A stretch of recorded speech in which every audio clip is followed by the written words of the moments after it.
Another area of my practice involves sports medicine and the injuries sustained during sporting events. The most commonly injured joint during sports participation is the knee. That can range anything from simple contusions to sprains to ligament injuries to meniscal tears, some of which are treated non-operatively, some of which end up requiring operative treatment.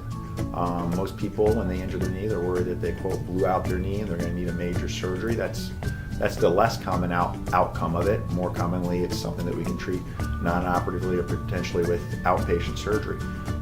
When people ask, they're always worried primarily about their ACL. Doc, did I blow out my ACL? Sometimes they do, sometimes they don't. How do we determine this? It is oftentimes you're able to pick it up on exam. We usually do an MRI to help confirm it and assess for associated injuries that you'll see with the tear of your anterior cruciate ligament.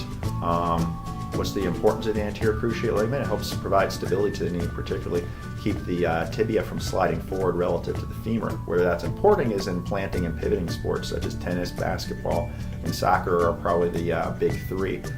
Football is common and injured in the younger population. The older population is no longer playing football. As far as rehabbing or treating ACL injuries, sometimes we can treat it purely with physical therapy. Certainly not all patients have the demands that ACL injury necessarily equals surgery.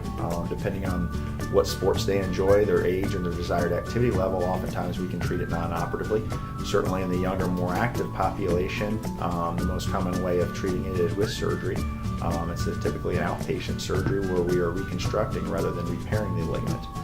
You're usually braced for 4 weeks afterwards, and physical therapy continues for up to 12 weeks afterwards, followed by a self-directed program. Usually full return to sport is somewhere around the 9 to 12 month range.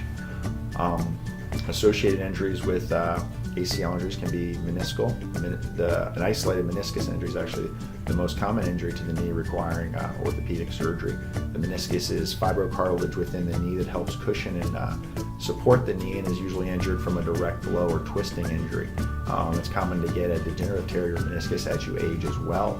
Sometimes we can treat these with injections. Sometimes they require an outpatient procedure lasting roughly half an hour to 45 minutes, followed by rehab for 4 weeks.